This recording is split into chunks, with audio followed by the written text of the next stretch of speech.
Perfect. So we are live, my friends, now, and I'm pretty sure that it's lovely 17 and it's Monday. And I have a lovely guest today here, which I'll quickly introduce to you. By the way, I think the friends on YouTube might have already seen him. But welcome. Just a minute. Yes. Perfect. And let me share my screen.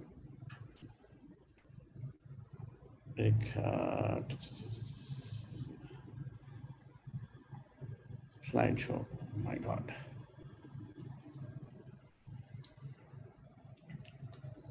So let me share my screen. I'll be sharing my screen and it will be this screen. Cool. Perfect. I think you can see my screen, my friends. Hi, Eric. Can you see my screen? I can see you. Perfect. So welcome back, my friends. Welcome to Microsoft Excel Power Platform Meetup. It's one place infinite solution, and we are here together to connect, share, and learn. And today I have a lot of my friends who are here. A lot of people joining. Please put me in the chat, where you're from joining. I got something from LA, Portugal, and from Saudi Arabia as well. So it's lovely to have you all over here. So just let me quickly introduce myself. I'm Faraz Shaikh. I'm founder of excelexciting.com and I'm an MVP. And today I would like to share and good news that I got an MVP award for the second time. And it's my honor and privilege. And thank you everybody from the community for your support and my friends who are here. Without your support and encouragement, this is not possible. And yes, to be an MVP, you have to be very passionate. And I love Excel and Office apps. So that's how you can be an MVP as well. And I'm also an MCT, MIE, and Microsoft Office Master, and I run this meetup. And as usual, my mission with my friends over here today to come up with some crazy and easy solution at your workplace, and that can wow up the people. So these are some of our past meetups which has happened. I'm running from 2021, and these are something happened in 2022. I host a summit along with my friend Elgar, and this is happening right now in 2023. So if you would like to go and watch the recordings, definitely you can scan the QR code or you can just visit the YouTube / Excel Exciting and you can find all the meeting recordings over there. And by the way, this session is getting live streamed right now and it's also being getting recorded. So anytime if you just like to go and watch it out, you can feel free to watch out. And these are some of our upcoming events. In August, we have planned. We'll be having an event coming up, which I'll be shortly announcing it on my Meetup page. And from the community, I welcome everybody that whoever is interested in coming up and sharing your knowledge about Excel or Microsoft Office, Power Platform, or anything or something related to BI, please feel free to write me back on my email address, excelexciting@outlook. And we are all aware about this. So I think I don't need to much go into it, detail and explain it. But always you can, if you have any questions, just feel free to write Q and then you can put it up in the question list. We'll be having sufficient time with the speaker. So let me introduce the guy on the hot seat today. And the other side, Erik Oehm. Right, Eric? Did I pronounce it right? You got it. You got Correct. it. So Eric and me, we know each other through LinkedIn, and it's been lovely with Eric. He's having some crazy, always fixing up some Lambda solutions and some awesome stuff he's doing with Lambda. So I said, Eric, that why not you please come and show us something about Excel to this lovely community in Saudi Arabia, so we can learn some things from you and it would be really happy. So I'll leave the floor now to Eric, and Eric will tell about himself, and then he can take the lead on the session. Great. Thank you so much, Faraz, for that great introduction. I'm honored to be here today and to be presenting to your group. I think it's great that everybody's taking time out of their day to come listen to me complain about Excel. Let me share my screen here.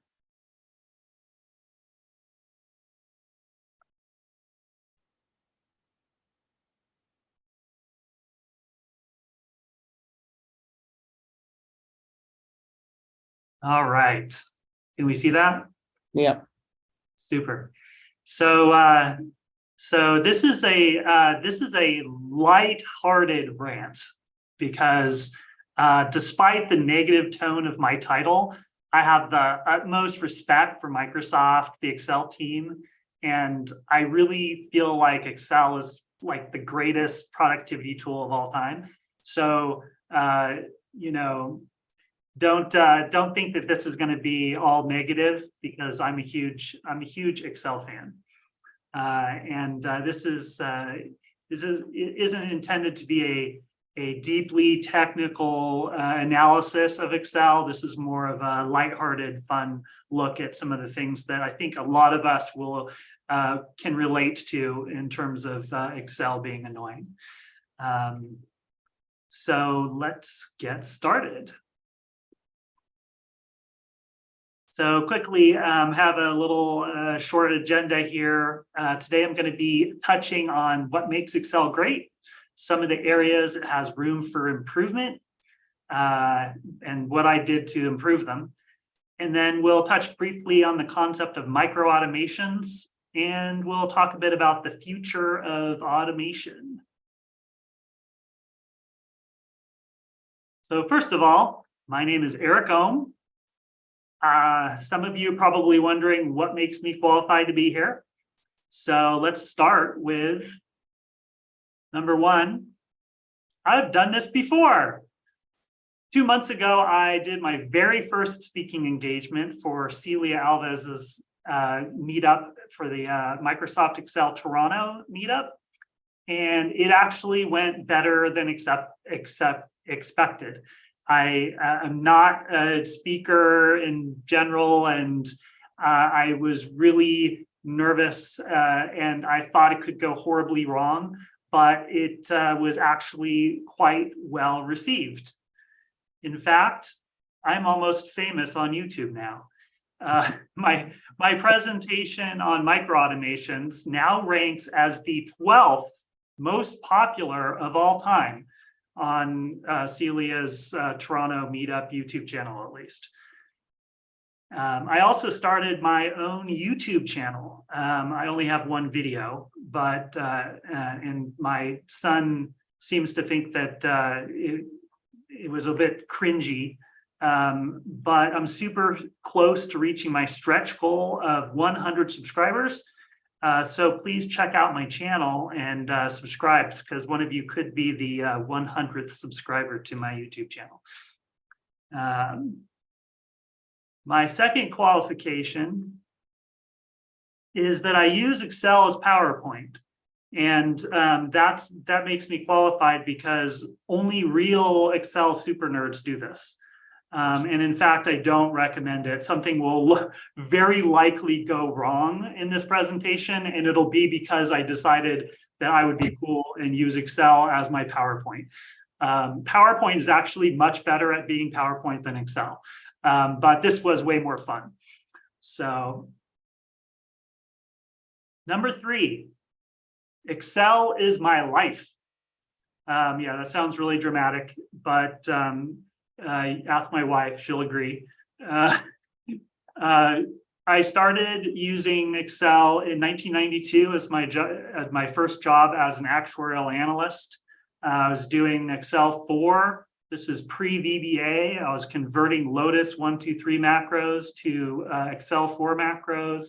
But mostly I was supposed to be an actuary, and I just pretty much discovered that being an actuary was boring, and that the only way that I could stand doing it was to try to create formulas and automations to do all of my work for me, which I was successful in doing, but very quickly realized that being an actuary wasn't my calling. So in 1995, I went pro, which going pro means that you no longer have like a secure normal job and you actually put yourself out there to do what was really your passion or your hobby for a living. And that was when I basically discovered that although I was like an Excel superhero at my actuarial consulting firm, once I got out into the real world, I realized that I knew absolutely nothing, and that everybody was doing these amazing things in Excel, and I had so much to learn. And it was super exciting and a great journey for me to become better and better at doing things in Excel, whether it's Excel modeling or automation or whatever it was. Also during that journey, I did manage to learn SQL Server and a bunch of other technologies in the Microsoft suite that helped round out my the sort of solutions that I could provide as an Excel consultant. After several years of working for consulting companies, doing Excel development for financial institutions, hedge funds, and so forth, I kind of accidentally started my own company. It was one of those sort of things where I got laid off and became an independent consultant, then discovered that I had more work that I could do because after the dot-com bubble burst, all these clients started coming to me, and next thing I knew, I had several people working for me, and I was like, oh, I guess I'm a company. So that's when I started Oehm Automation, which has been going on now for almost 20 years. We do have a website, but don't check it out because it hasn't been updated since 2009, which was the last time I really had to look for work in the industry. I've been really specialized in doing custom software development for hedge funds, and it's all pretty much word of mouth. It's been a really great business. I have a handful of really awesome employees that help me to service my clients, and more recently we've delved into the product space, and I'm working on a product for Excel that will hopefully come out soon, and you'll be getting some sneak peeks of that today. All right. All right, so before I start complaining too much about Excel, I have to start with this slide, which is basically talking about how incredibly special Excel is, because you can't look at the bad without really acknowledging the greatness of Excel.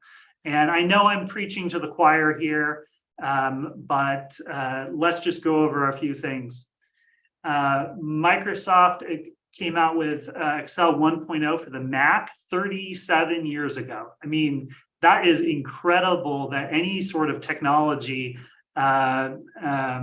application could be still not only around after 37 years, but vibrant.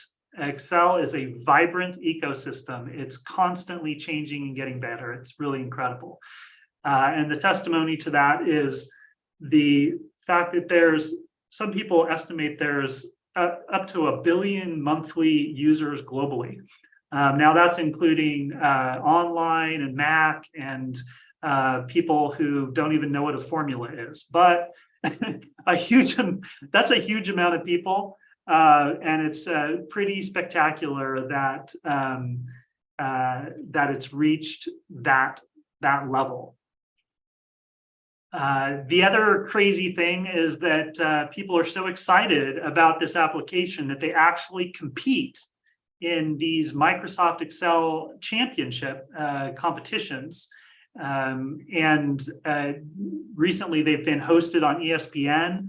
It's really crazy that people are so interested in this. And even crazier is the fact that people will actually tune in to watch other people compete in Excel, which tells you a lot.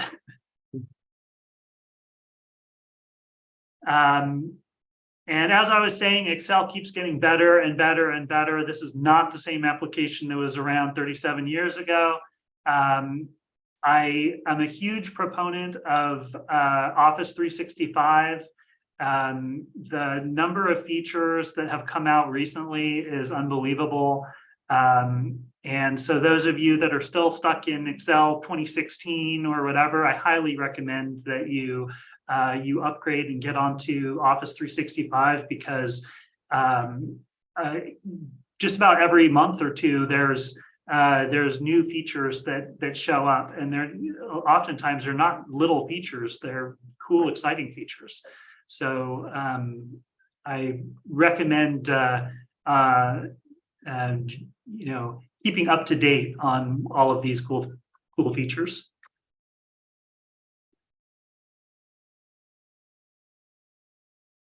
So how many features are we talking about?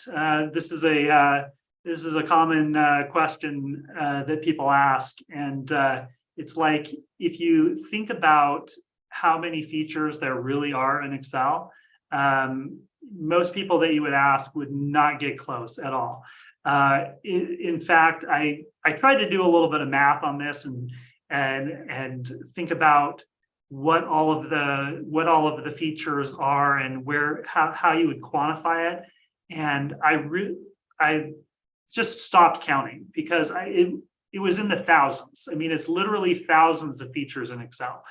Like, that's incredibly crazy. So you have features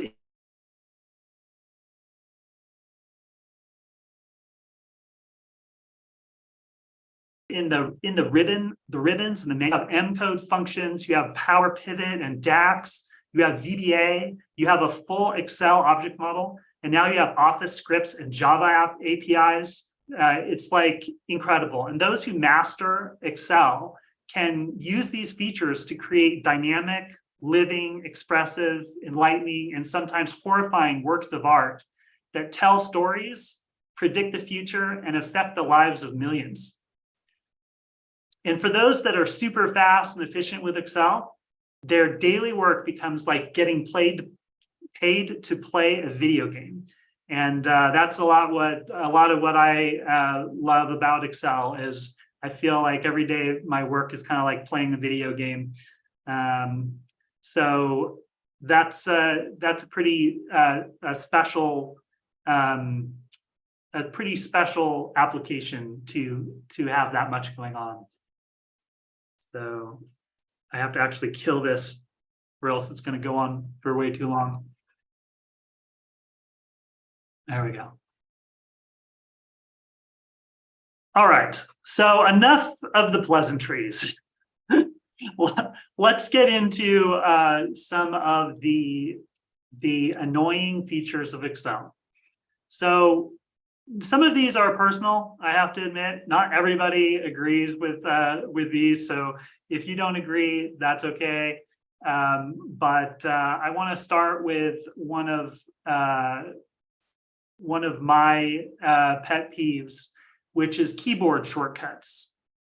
Now, people seem to love keyboard shortcuts. For years, I was a mouse user, and when I started watching people compete in Excel, it was really clear that to be super productive in Excel, knowing your keyboard shortcuts is a big advantage. Moving the mouse around is just slow. I've always been super impressed with those people, and I've always kind of aspired to be fast like them. But I'm slightly dyslexic, and my brain just has a hard time with remembering the shortcuts. And the main problem here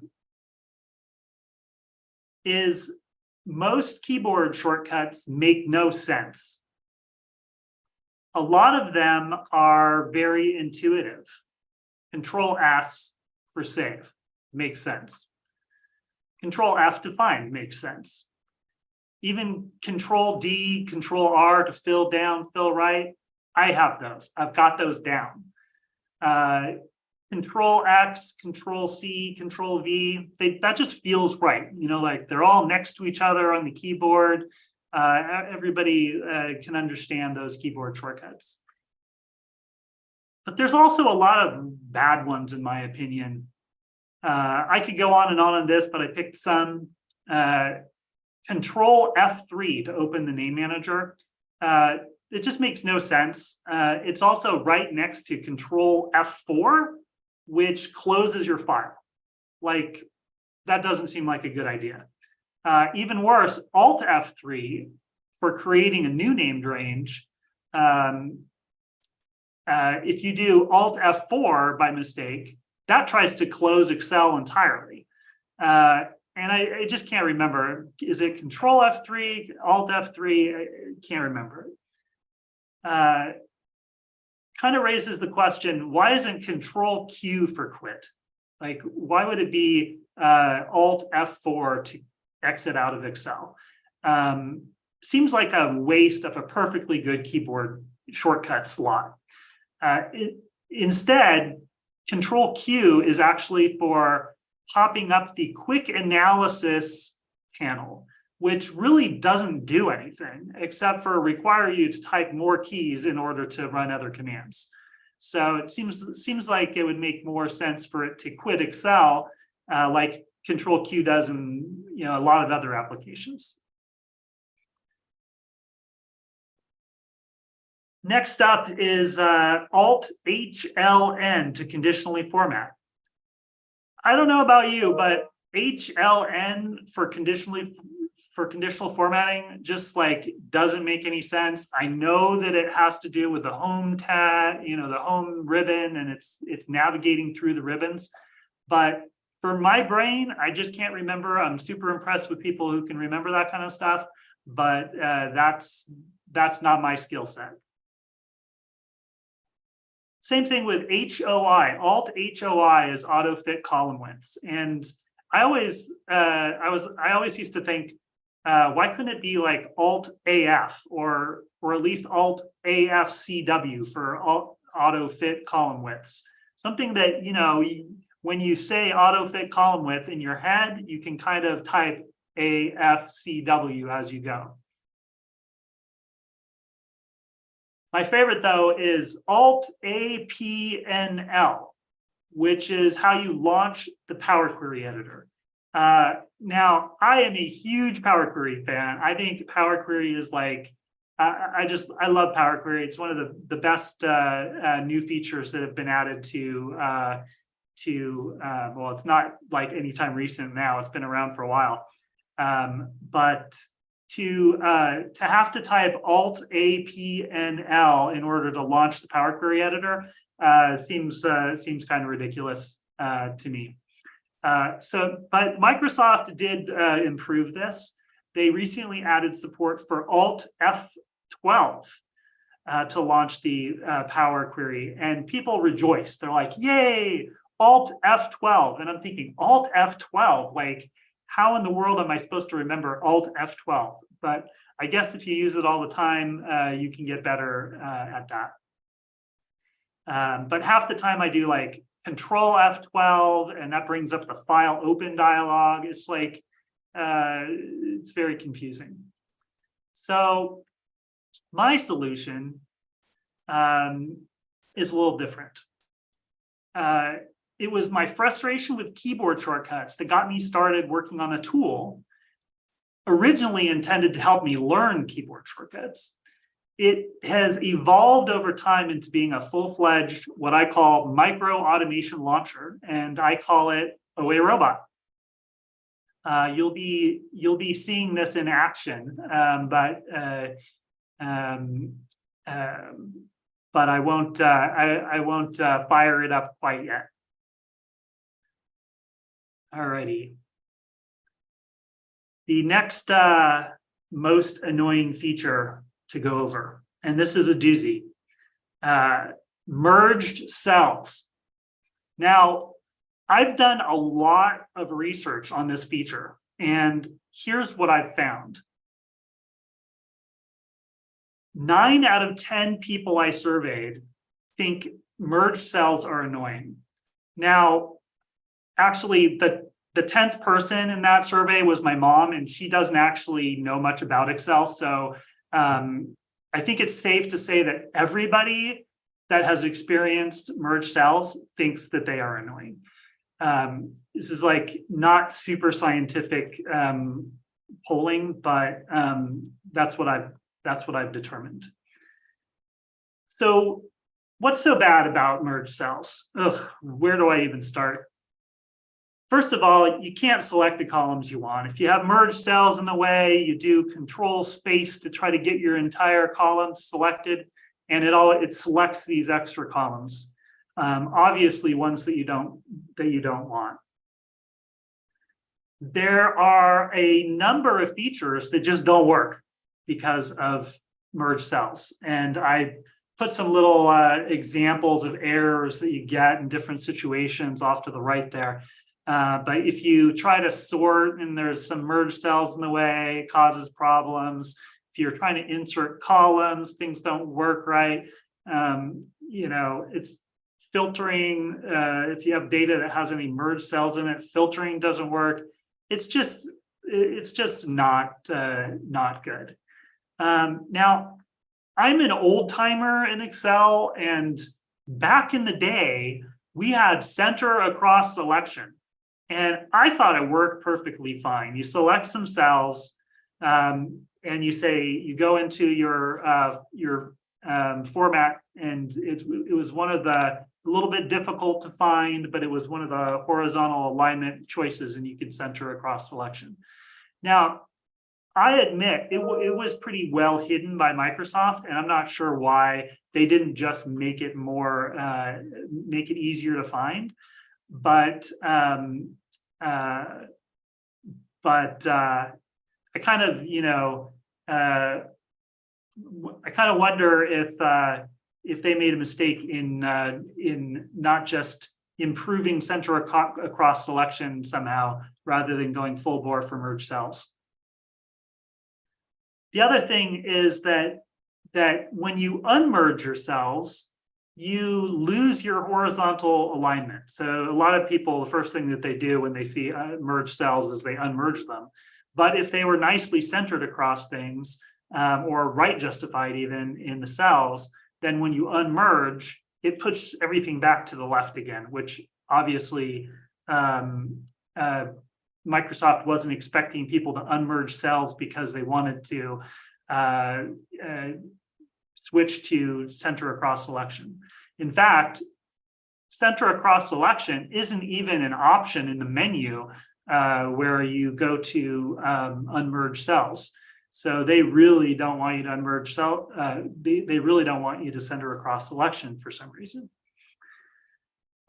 Even ChatGPT thinks that merged cells are annoying. I asked ChatGPT about this, and I will quote, "It is generally recommended to avoid using merged cells unless absolutely necessary and explore alternative formatting options to maintain data integrity and flexibility in Excel." And, sometimes ChatGPT just makes things up, but in this case, right on the money. So what did I do to fix this? I mean, it's like you can't really fix it because merged cells are always going to be there and people are going to continue to use them whether you want to or not. But the least thing that you can do is create a tool that helps you convert those unmerged cells back to good old center across selection.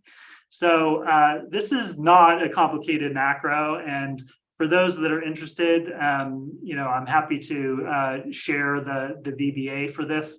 But essentially, I wrote a little VBA macro to unmerge cells, but retain the cell formatting and use center across selection instead where appropriate.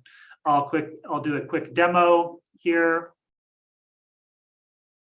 So, so this is an example now of some cells that are merged. You can see that this cell here is spanning across from column C to column F, this one and this one as well. These cells in between are not merged. So we kind of have a mixture of merged and unmerged cells. So what I'm going to do to show this as an example, whoops.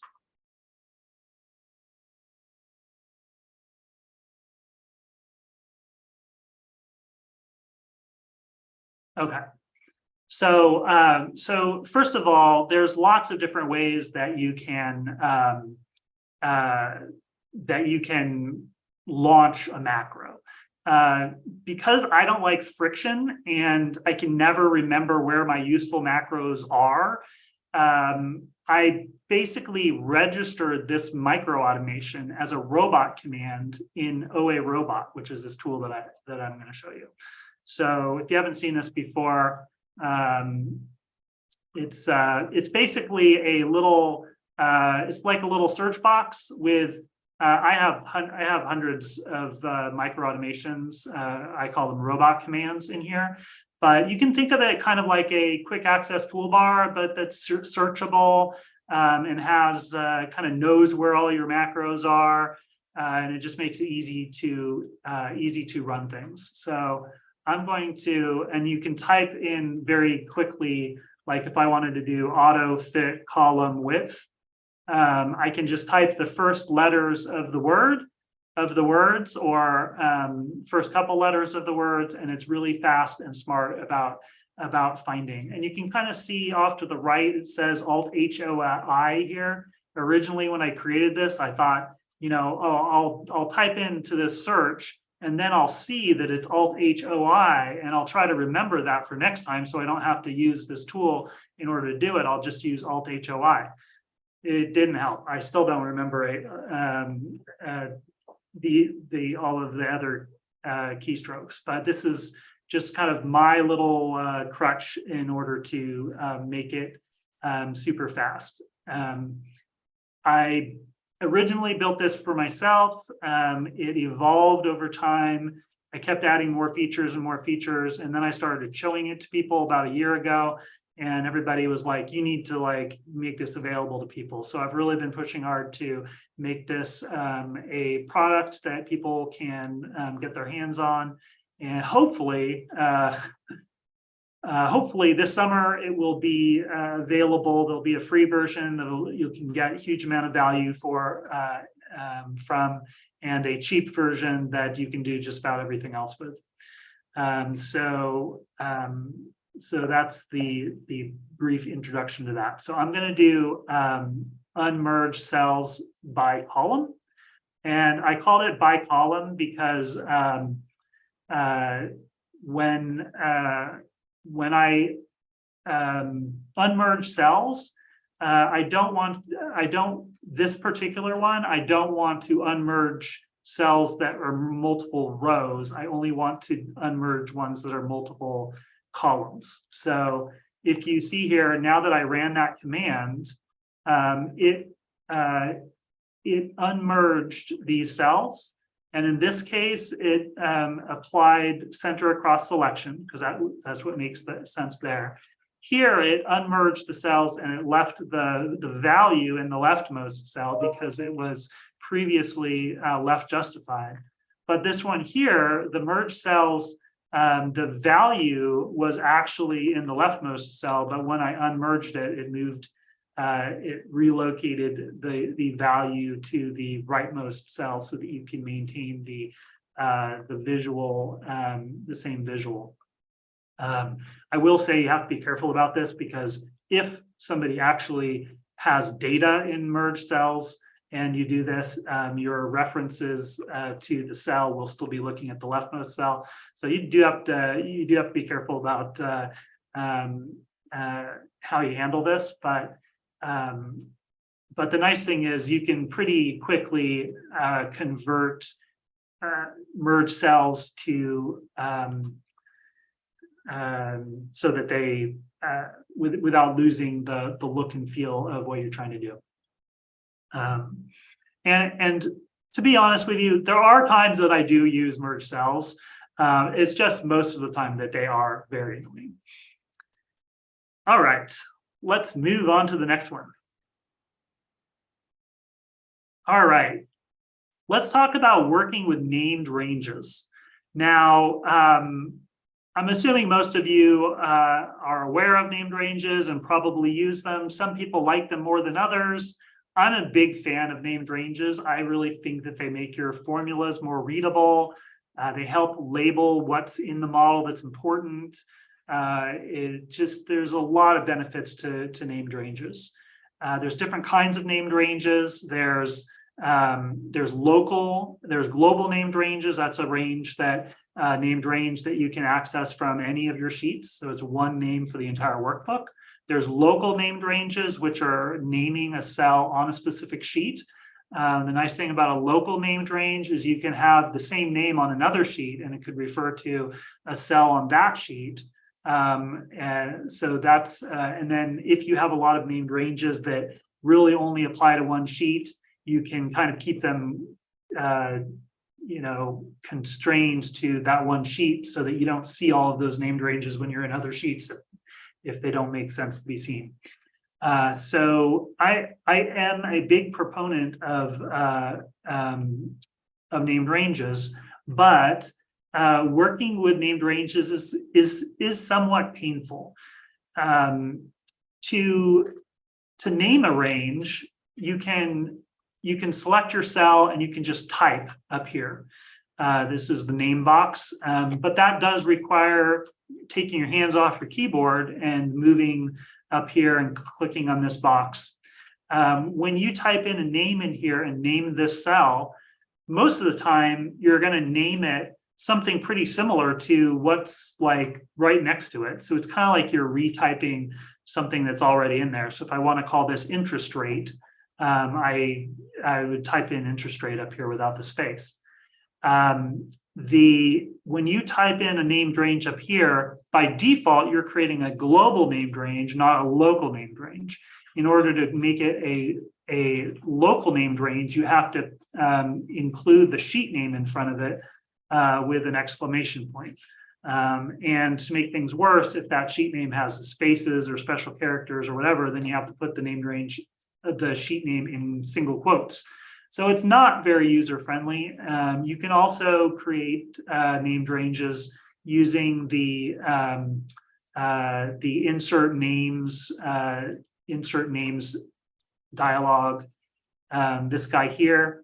But this is also not a super, it's not always super friendly to use, and it still isn't smart about coming up with helping you name your range. So my solution was I wrote a microautomation for naming ranges in a way that attempts to guess what you want to call the range.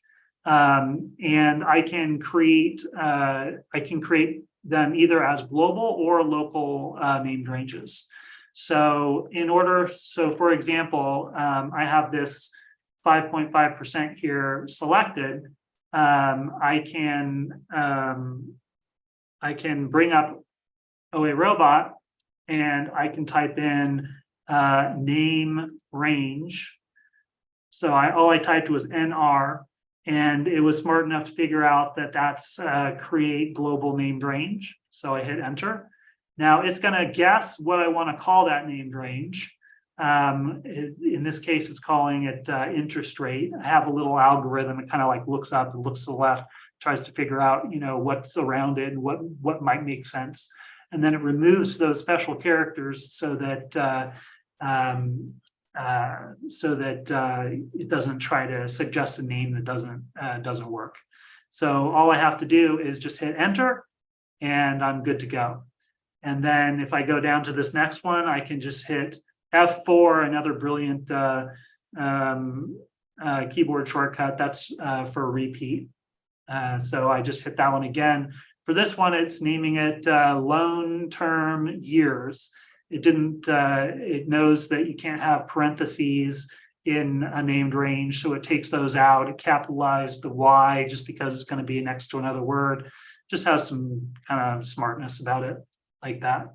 So I can go through here and name each of these fairly quickly without having to reach for the mouse, retype things that I've already are already clearly on my sheet. So that's how I handled that one. Let's see here. Okay.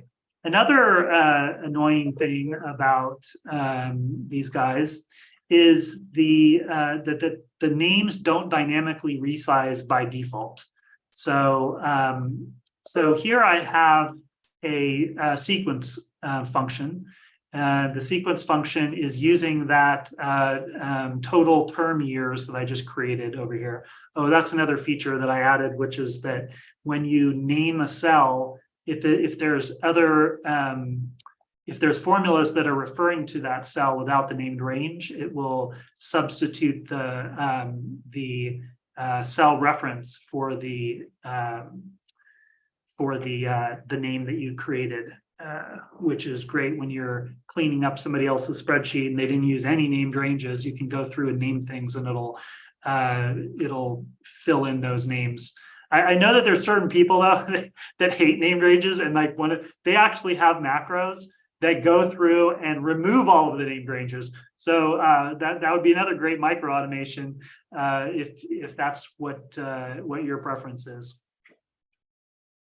So in this particular case, what I'm going to do is I'm going to select these three cells, and I'm going to do it the old-fashioned way. I'm going to come up here. See, it actually knows D17 pound. Pound is the symbol to indicate a spill range. So it's starting in D17 and it's spilling down to D19.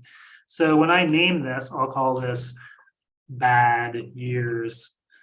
So I just named that, and that's great. I can come over here and say equals bad years. And it connected it right up. So it's good to go, right? But if I come up here and change my loan years to 4,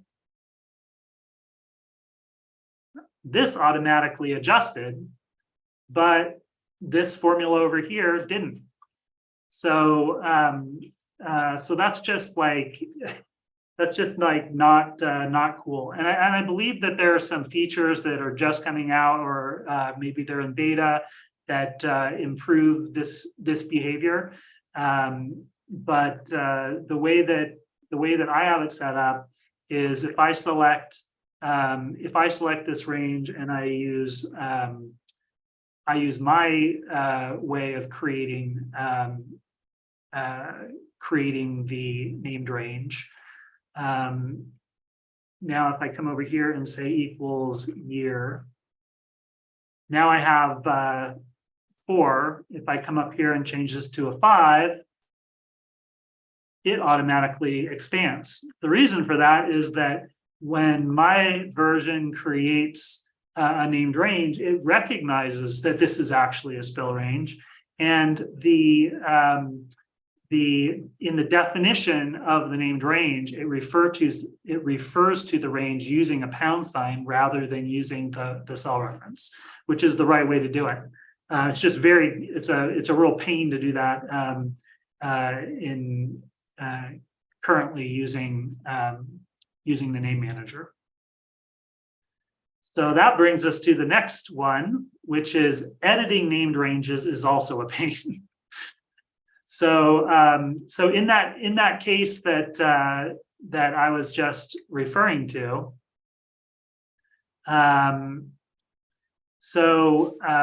if I want to edit, if I want to go and find this year's named range and see how it's defined, I have to bring up the name manager and then it doesn't default, even though I have a cell here that I say equals years, it doesn't help me out by taking me there. I still have to scroll through a bunch of different things, and then eventually I find the definition of that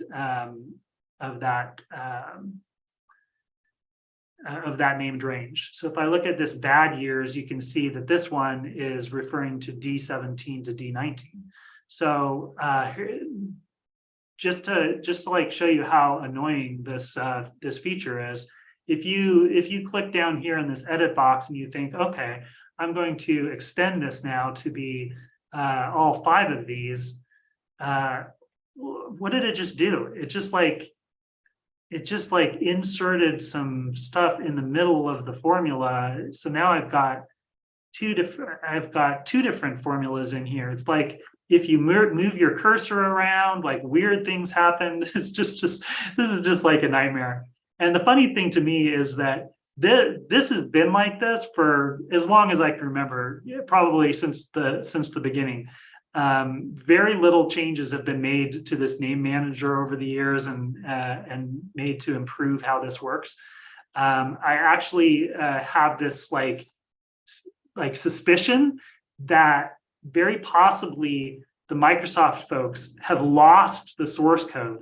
There's like C code somewhere that's in a source, like an old source safe database, and they can't find it anymore, and that's why they haven't improved some of the things with the name manager. That might not be true, but they have other bigger fish to fry maybe, but I wouldn't be surprised if they just have no idea where the source code is to this dialog. So that's editing named ranges.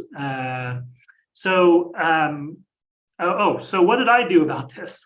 It comes back to that. So one of the thoughts that I had is that if I have a formula that says equals and a named range, would be really nice is if I could just edit the named range right in the cell. So I added a robot command for edit named range, ENR, easy for my brain to remember. And what that does is it just switched that formula in the cell. Instead of equals years, now it says equals named range. This is the refers to that's in that. And it put a little cell note to remind me that I'm editing the named range years, so that after I am done making changes to that definition, I can save the named range, and it'll go back and it'll save that into the name manager. So if I go up here to, let's see, I don't have it here. If I say equals bad years, I can edit that named range. Then I can just change this to a £. And then I can save that named range.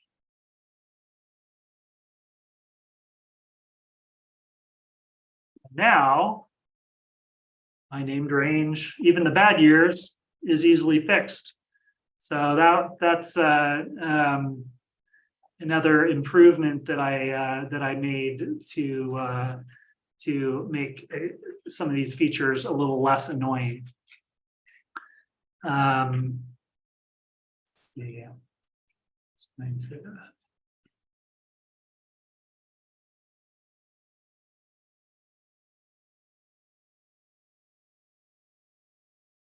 Great. Okay, so that's editing named ranges. Now let's talk about the next one, naming Excel tables. Oh yeah. So basically, a lot of people at this point are like, hey, Eric, if you were using Excel tables, then you wouldn't have to name so much stuff, because Excel tables are awesome. I love Excel tables, and because they use structured references, which means that the headers of your columns become kind of the name, so that when you refer to those ranges, they're automatically get the names of the table and the headers. But this this brings me to my next annoying feature, is the naming of Excel tables. Because if I take this little range here, and I can't do Control T because I've already remapped it to do my replaced way. But if you were to do Control T, you get this fabulous little dialog. Now, it says create table. Where is the data for your table? Okay, this is the data for my table. And it has this checkbox. It says my table has headers. Now, I don't know about you, but I don't create tables that don't have a header row. Like, what's the point? And why in the world would Microsoft decide that the default should be no headers? Now, it's even worse than that, because it doesn't default to saying no headers, because if it defaulted to saying no headers, then you could also always just do Alt-M when this came up and check that box and then hit enter.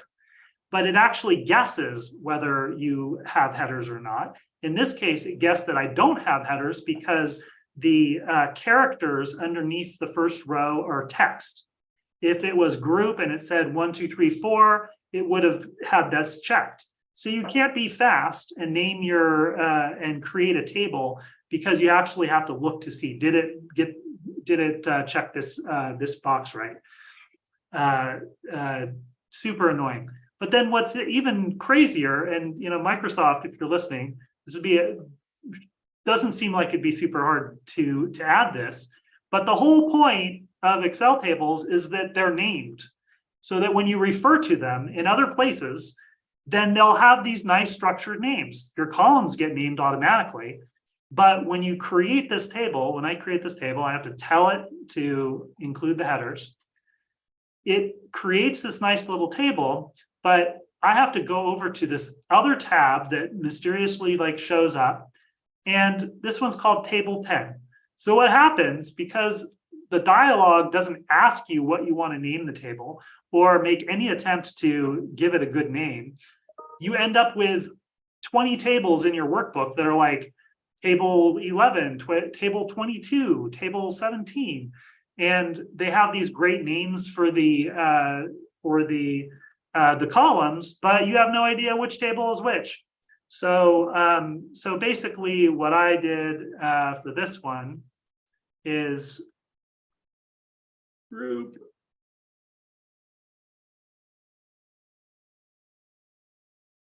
is my Control T.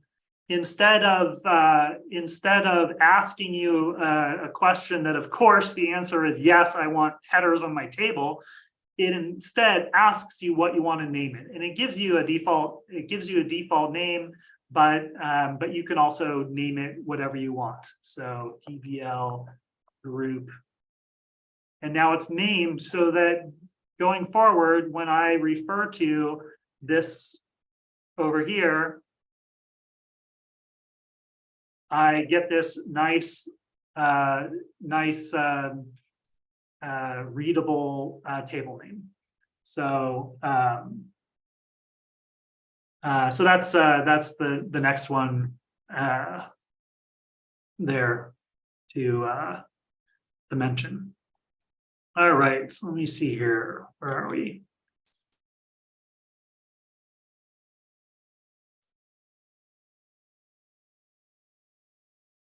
All right, now let's talk about lambdas, dynamic arrays and lambdas. If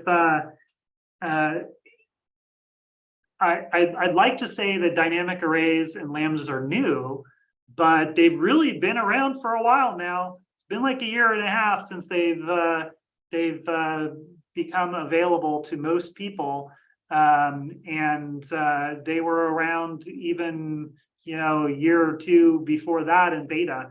So it's difficult to keep calling dynamic arrays and lambdas new in Excel, but I love dynamic arrays and lambdas. Like, these are like the greatest thing that have come to Excel in a very long time. It's right up there with Power Query. I do love Power Query, but dynamic arrays and lambdas open up a whole new world of cool things that you can do and possibilities. But there's definitely still some difficulties that these bring up. Essentially, there is too much friction in working with dynamic arrays and lambdas. Example number one.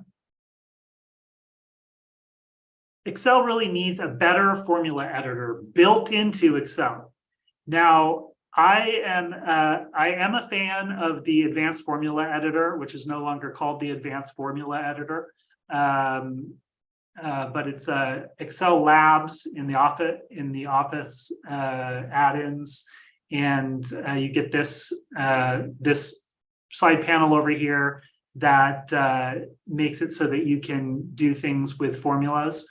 But it's not quite built into Excel. I feel like it's called Labs. It's like they're experimenting and they're trying to get it down, and like once they get it down, maybe it'll make it into Excel. But it's still not into Excel, and that creates friction for me.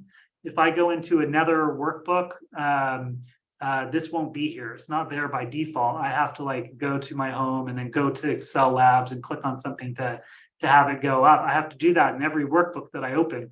It's not just here by default. So I really feel like as great as this is, its shortcoming is that it's not built into Excel. So I'm going to just do some examples here. So this is basically, I have some data here, group ABC, and I have year 1, 2, 3. And then here I've written a formula that gets to all of the combinations of those. And this is somewhat contrived, but a lot of times people in Excel, they're used to writing their Excel formulas kind of all in one big long line. And you can really see the difference here between this, which I think is, it's great that you can do it, but it's not very easy to read. Versus this, which is the advanced formula editors, or whatever it's called, the formula editors formatted version. So it does this nice formatted version here. Now, it'd be really awesome, Microsoft, if you could make this be how it looks up here.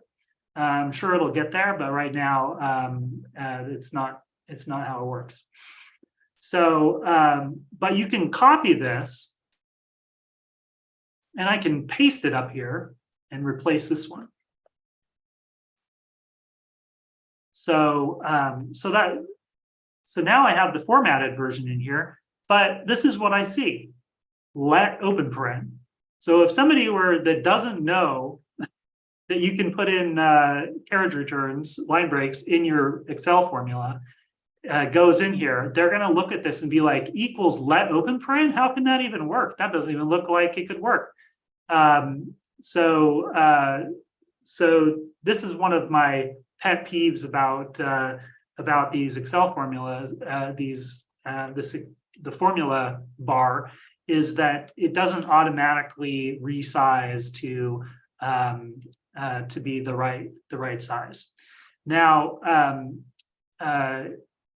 some of you are probably saying right now, you can do Control-Shift-U, and that expands it. And that is true. Control-Shift-U is a really great keyboard shortcut to remember. And that one will allow you to see your formulas. But once you show them, it basically, like, now it's going to stay in that same size. So if I have some other formula that's shorter, then you're not going to see that that formula. So if I go back to Control Z, now I have a shorter formula, but I still have a big box. So one of the things that my solution to this one is I have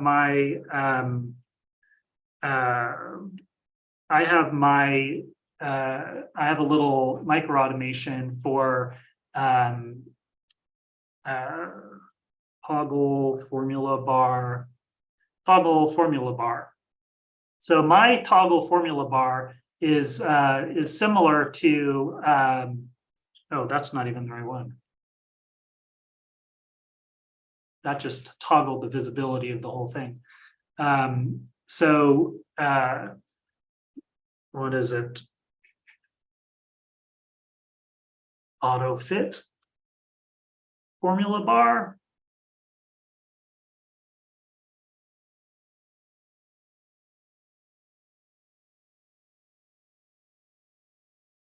Toggle formula bar.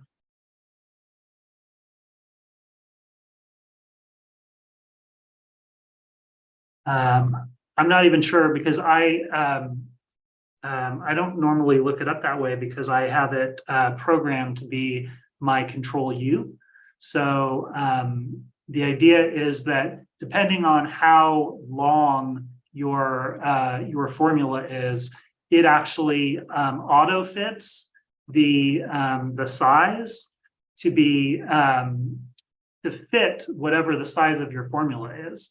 So if you have a much bigger, longer formula, like if I do Alt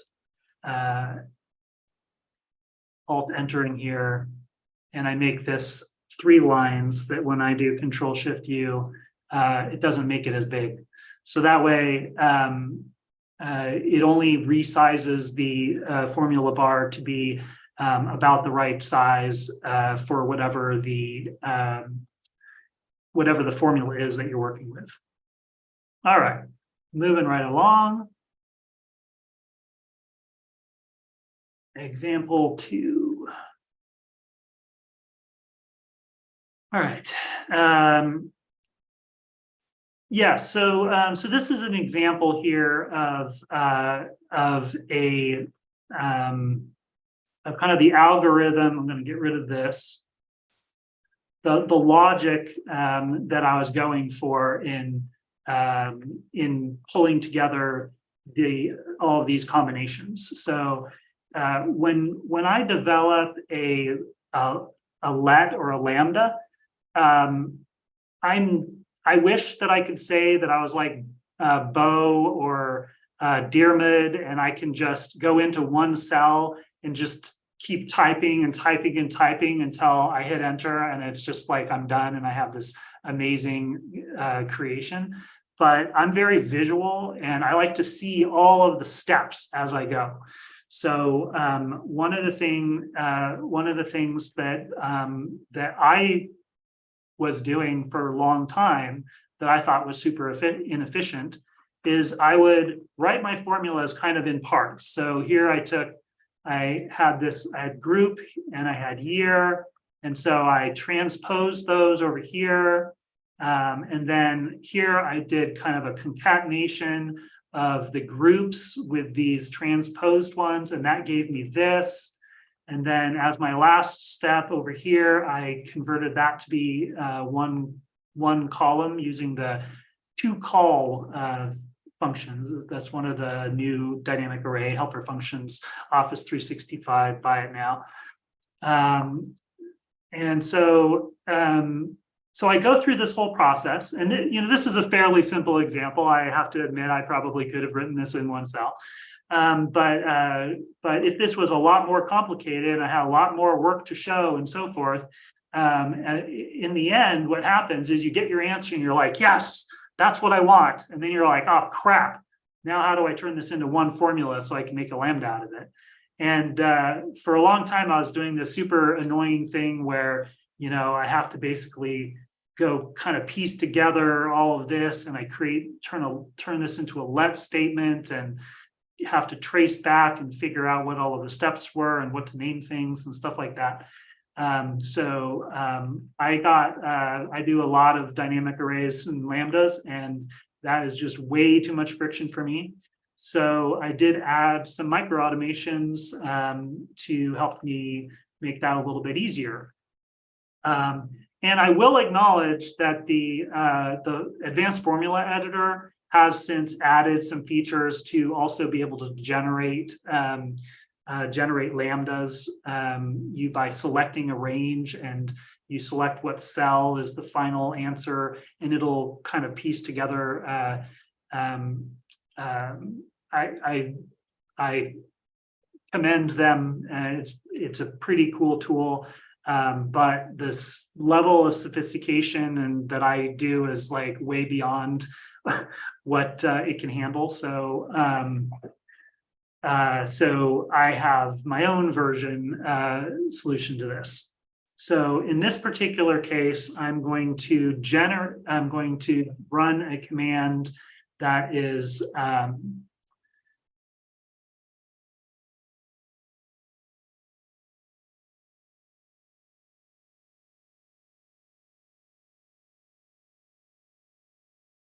don't know why this is now showing up on my other screen. I basically can type generate let.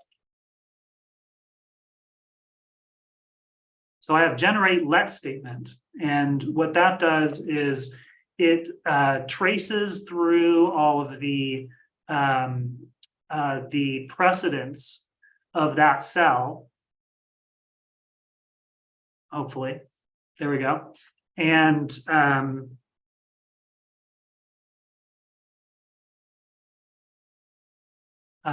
it just generated this this lambda for me. Or not, this is not a lambda, this is a let statement. But what it did is it traced the precedence of this cell, and it found the formulas that were used, and then it used the same logic that I used for my named range namer to guess what it should call the let steps. So in this case, it figured out group and year, transpose. I'll explain in a minute why these have underscores and these don't. But essentially, it generates your let for you, and you don't have to go through that process of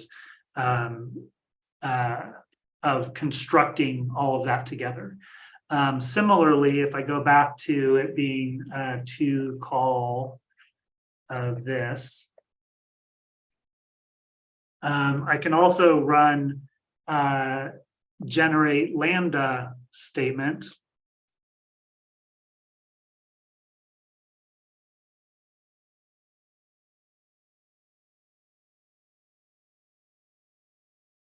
Give it a moment. I won't go over this dialogue now, but it has a lot of abilities to choose what you want to be your parameters and what you want to be the steps, and you can remove steps and you can do a bunch of stuff. But in the end, what happens is it generates a lambda. So now I have a lambda that it's passing the two parameters in. If I hadn't have created a named range that's called year, it wouldn't have this _1. It's only doing that because it recognized that year is not a good name for the parameter, because it's also the name of a function and a named range. And this works. You can create huge, complicated lambdas with tons of steps, and then run this, and it'll generate your lambda for you. So that is a very handy tool that I use just about every day. Alrighty. So next, we are going to go. Oh, there's. Getting ahead of myself here. So next is make it easier to save lambda functions. So if you've gone through the manual efforts to actually get to this point, and then you're like, okay, what now? And then you read the manual and you find out that you have to copy this and you have to go into the name manager and you have to create a named range and you have to name it here. And then you have to stick this whole nicely formatted formula into this tiny little box that that when you move your arrow around, writes weird, inserts weird references and stuff in there. It's pretty ridiculous. And this supports my theory that Microsoft has lost the source code for this dialogue, because I can't understand a better reason why this is still so hard in here. So the way that I do it instead is I have this is for some reason popping up over on my other screen now, but I have a save lambda. So all I do is run save lambda, and I can name it whatever I want. It guessed what name I wanted to call this, but I'll call this combine calls or whatever. And there's a bunch of other features that has, but essentially I just created my my lambda.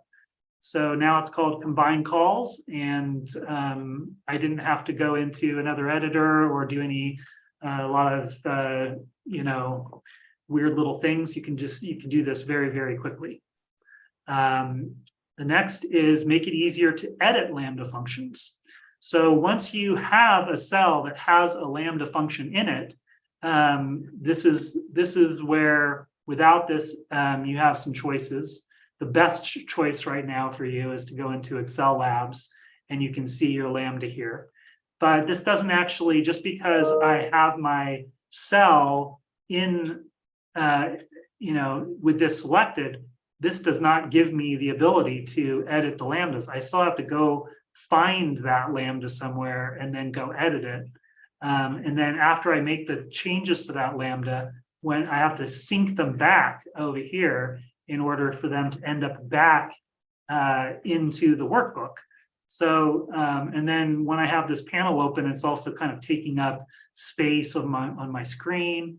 So, so I am using the same sort of concept as edit named range that I showed you before. And I can do edit lambda, EL for edit lambda. And that just pops you right back into the definition of that lambda. So now I can come in here and make changes to this. And then I can save the lambda.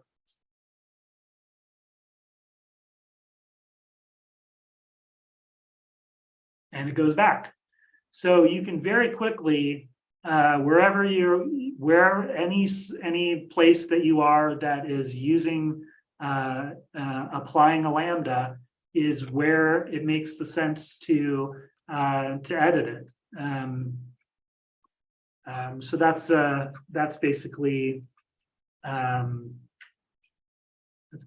what I have for the lambda stuff. Let me just see how we're doing on time. Yes, we're close to wrapping up here. So I have like I have 3 more slides that I could go on and on about other things, about features that are annoying. I'll just do like the quickie version here because I want to be respectful of people's time. So one of the things that also is challenging in Excel is there's tons of really great add-ins out there. You know, there's Monkey Tools is a great one. There's Rob Bovey's code cleaner. There's cool ones for creating sample data in Excel. There's lots out there, and the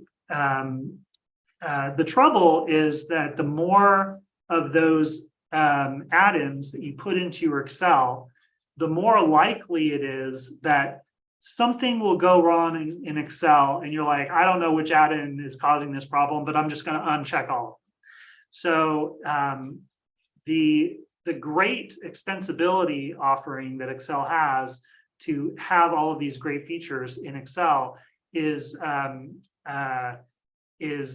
taken away by some of Excel's stability issues. Like, if there's one thing that I wish that Microsoft could tackle, is to make it so that you could have 20 add-ins installed all at the same time, and have all of that kind of at your fingertips, ready to use monkey tools when you want to, without having to go back in and go and find that dialogue where you check the box to include it back in again. And my solution to that is within OA Robot, those little commands that I showed you do not require the add-ins that those commands are pointing to be add-ins that are open. They're closed add-ins, and it opens them on demand. So because of this, and because you can set it up to run keystrokes against other people's add-ins, what you can do is you can create commands that trigger, that point at your favorite add-ins. And when you run that command, it will go and open the add-in and then run the keystroke to do it through the ribbon or whatever to run those features. So essentially, it reduces the friction of you having to, figure out where is that add-in that I need to go open, or go into the add-ins thing and go check the box. And you can literally have like 20 add-ins installed but not installed, and have your features in there added as robot commands, so that you can very quickly access the ones that you want. And I think that's a huge advantage. I use that a lot. So let me just see. Let me skip here. I'm going to jump to the end because I'm sure people are going to have questions. So I'm skipping the slide that I go tell you all about what microautomations are and what's so great about microautomations, but I don't need to go through that slide, because that slide I already went through in my presentation for Celia's meetup. So I highly recommend, if you're interested in what I'm talking about here and what microautomations are, go watch my first presentation on Celia's Toronto meetup YouTube channel, because that is, I go into a lot more depth, and I also show a lot more examples with OA Robot. This presentation was not meant to be a show and tell on OA Robot. It's really more of a fun thing about features of Excel and a little bit of a tease. To be clear, OA Robot is not yet available. We do have some beta testers out there.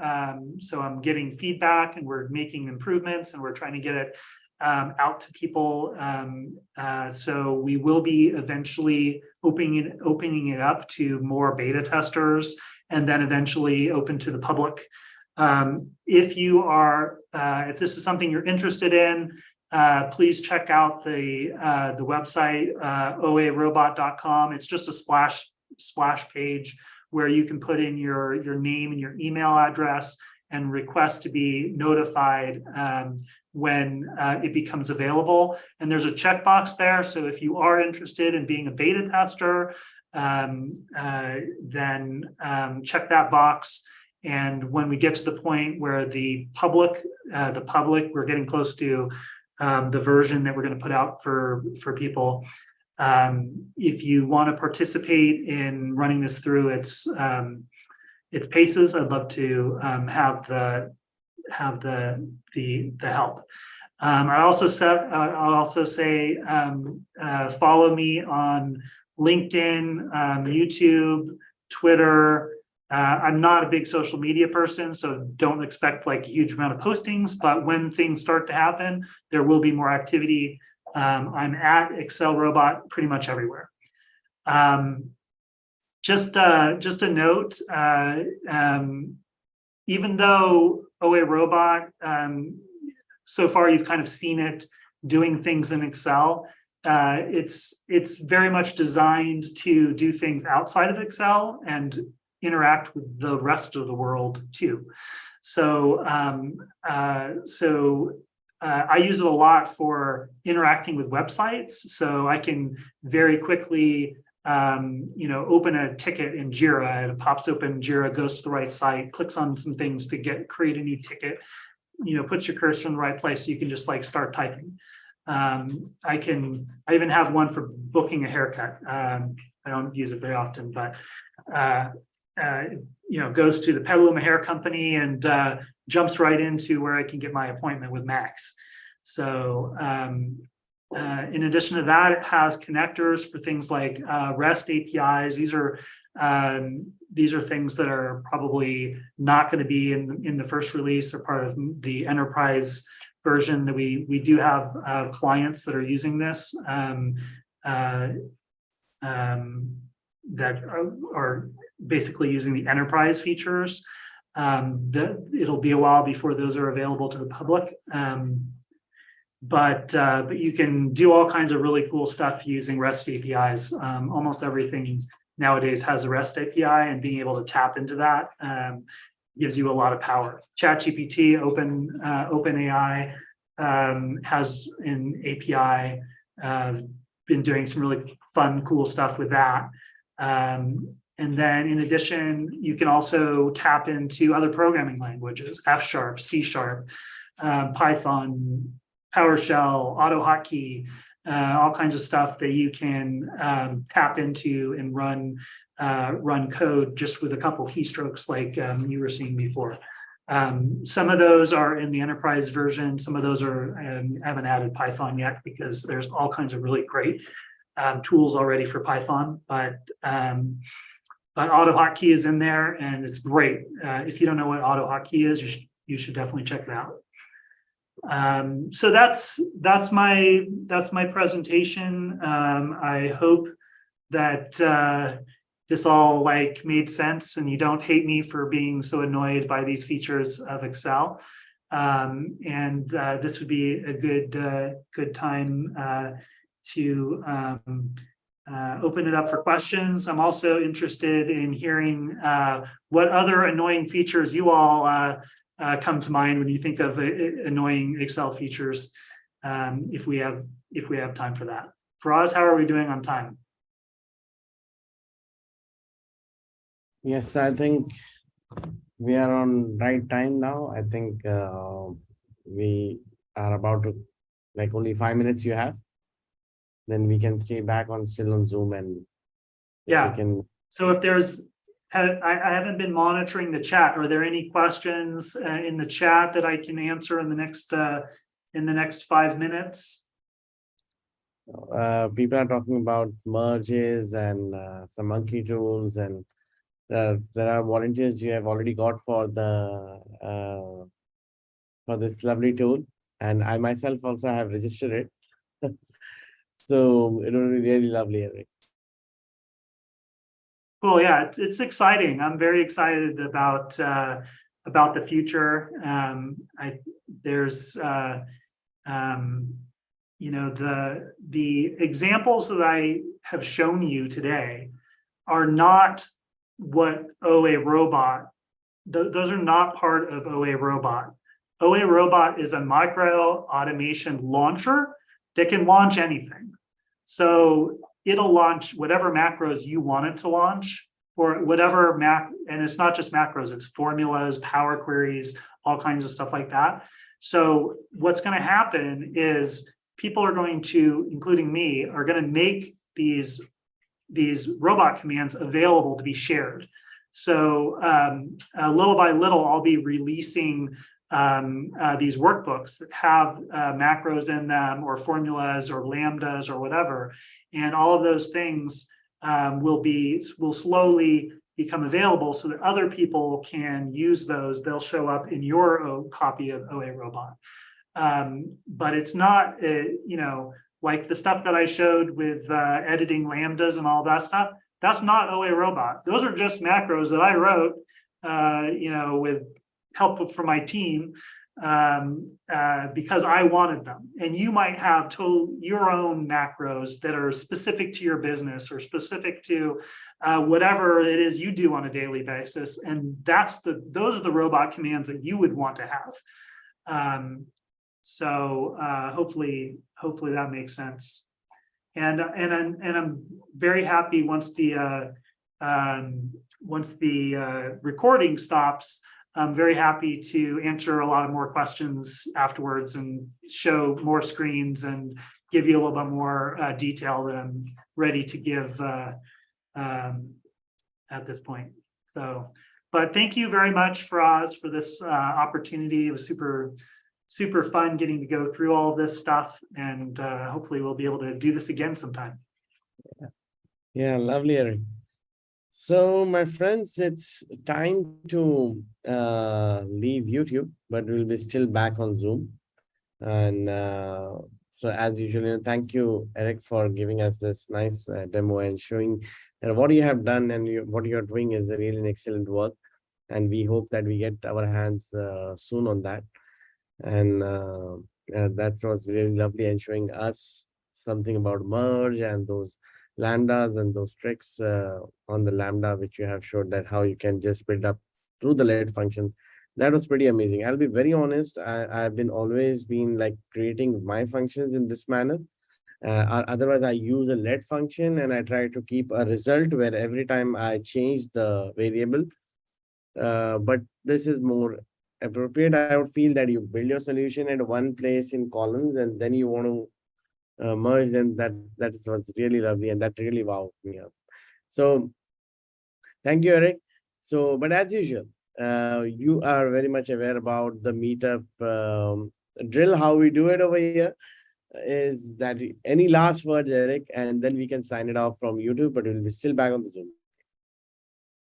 No, that's it. That's it for me. Any kind of a quote or anything, any inspirational quote, something from Microautomation or something from ChatGPT you have already written. I would say I would say the robots are coming, and they're not coming to take your job. They're coming to help you be awesome at your job. Awesome. That was really nice. That was really nice. Thank you, Eric. And I'll be just signing off from the YouTube, but we'll see you in the next session, my friend. It will be in August, and stay tuned on the meetup page and you'll get to know more about it. See you then. Take care. Bye.